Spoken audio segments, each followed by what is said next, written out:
In this video, we'll define the row space and the column space of a matrix and discuss some methods of finding bases for these particular spaces, some of which we've seen before.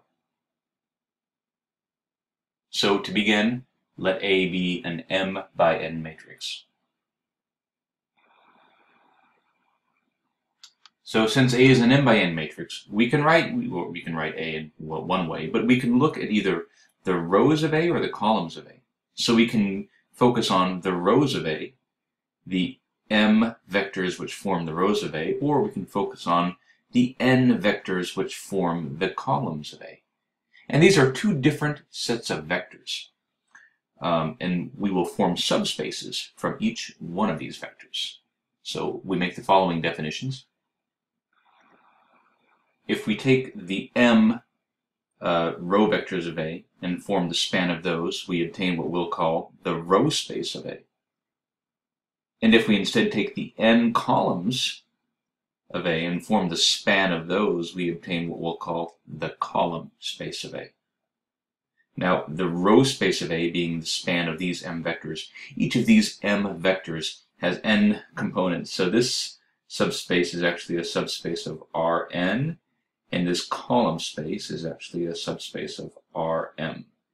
That may seem a little confusing the first time you see it. Let's look at just a brief example just to write down the spans, just so we have something concrete to look at.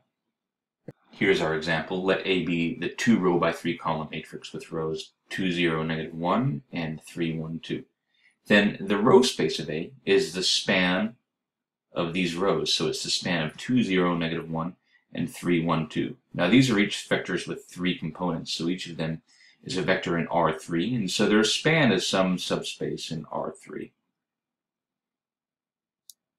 The column space, on the other hand, is the span of the columns of A. So here we get the vectors 2, 3, 0, 1, and -1, 2. So those are 3 columns we take, and each one of those columns is a vector in R2. So this span of these 3 vectors is some subspace of R2. So A is a 2 by 3 matrix. Its row space is a span of R3. Its column space is a span of R2.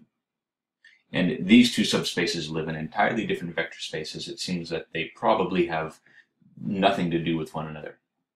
In fact, it's one of the secrets of this section that they actually are quite closely related, but we're not in a position to see that just yet.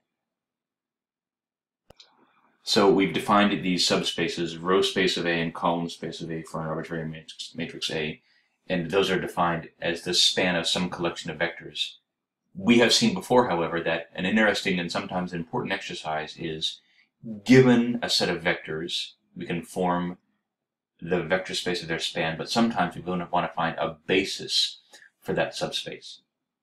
So let's see how we can do that now. Now, we've found, or we have seen already, a procedure for finding a basis for the column space. Let's review what that is. Here's the example we'll work with. A is the square matrix 2, 0, -1, 3, 1, 2, and 1, -1, 4.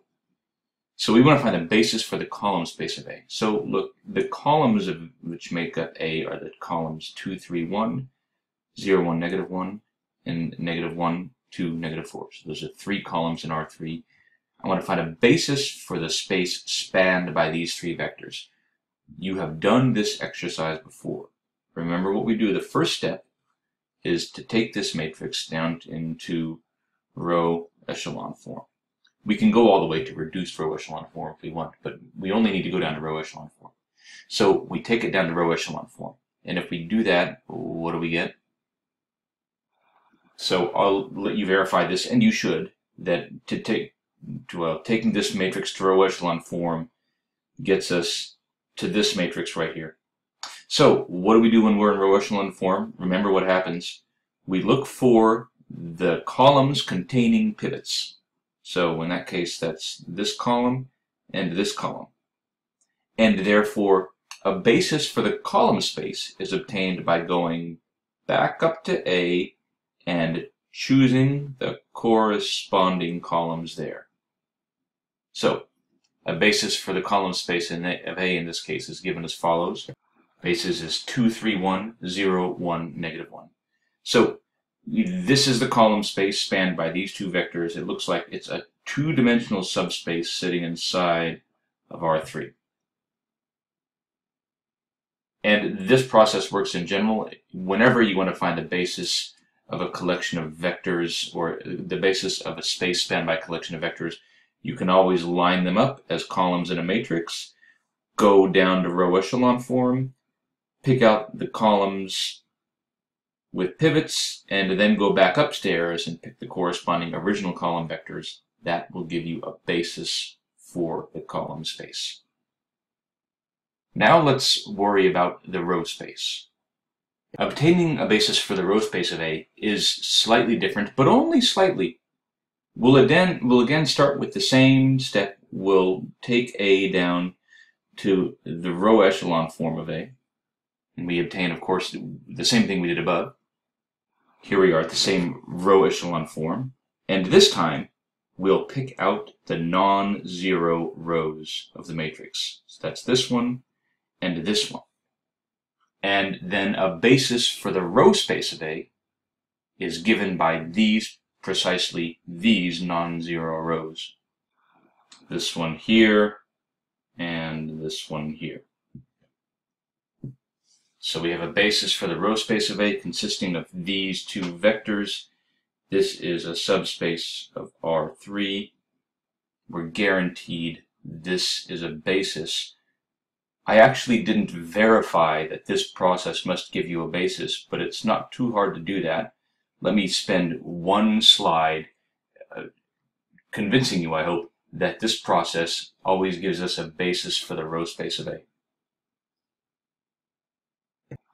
So forgive this brief digression. Here's a small exercise. Let A be a vector with rows v1 through vk as pictured here.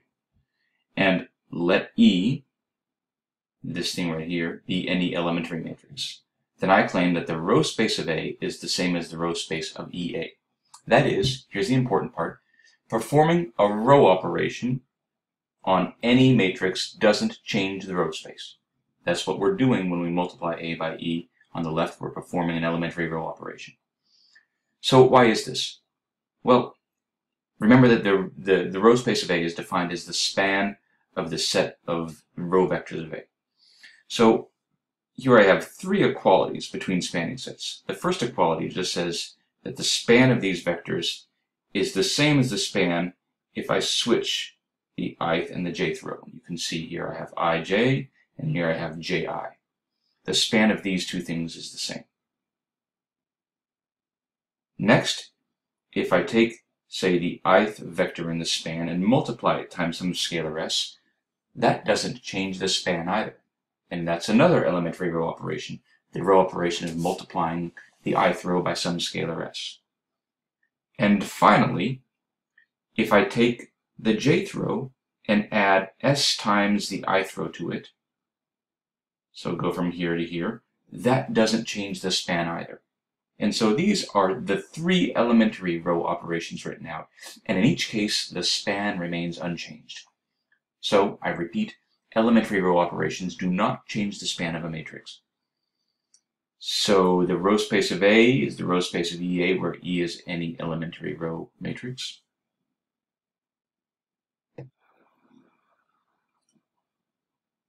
I'll erase all of these equalities in just a moment, so pause it and write them down if you would like. As a consequence, we get the following nice result. If A and B are any two row equivalent matrices, then they have the same row space. Because after all, if A and B are row equivalent, that means I can write A as the following, E1 up to EK times B. That's what it means for A and B to be row equivalent. Then I could obtain A from B by a sequence of row operations. So what we're saying here is that we start with the row space of B, we apply an elementary row operation, doesn't change the row space, apply another, doesn't change the row space, all the way up until the last. Each successive application of elementary row operation doesn't change the row space, so this thing and this thing have the same row space. The second exercise I'm aiming at right now is this one. If A is in row echelon form, then the rows of A are linearly independent. This is actually one of the facts that I stated in the previous video.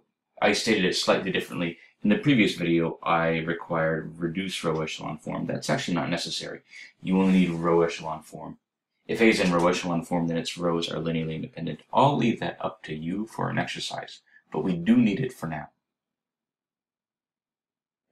The reason I state these two exercises is because I wanted to justify the above procedure for obtaining the row space of A. So here's A, we want to obtain its row space. We move to row echelon form to obtain a matrix B. Now, when B is in row echelon form, we consider the non-zero rows, which look like W1 through WK. Now, fact 1, the row space of A is equal to the row space of B by exercise 1.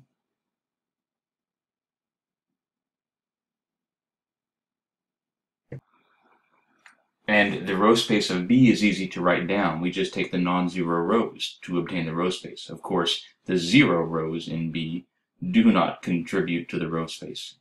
So the row space of A is given by, well, the span of the non-zero rows of B. And next we invoke exercise 2 to conclude that since B is already in row echelon form, these vectors W1 through WK are already linearly independent by exercise 2. And then we're all done. Since W1 through WK are linearly independent, and clearly they span the row space of A, they form a basis for the row space of A. So let's go back and briefly review the previous example since we did take a digression. We had the matrix A. We want to find a basis for the row space and a basis for the column space. To do either of those, we drop down to row echelon form, which is this matrix right here. And then our work is done. To find the row space, we simply take the non-zero rows of the row echelon form. And to find a basis for the column space, we look for the columns with pivots, and we choose the corresponding columns upstairs in the original matrix. And so there we go. In each case, well, A happened to be a 3x3 matrix. It happened to be square. And so both the row space and the column space are subspaces of R3, but in general, A is going to be an n by n, maybe rectangular non-square matrix, and these row spaces and column spaces may live in completely different Euclidean spaces.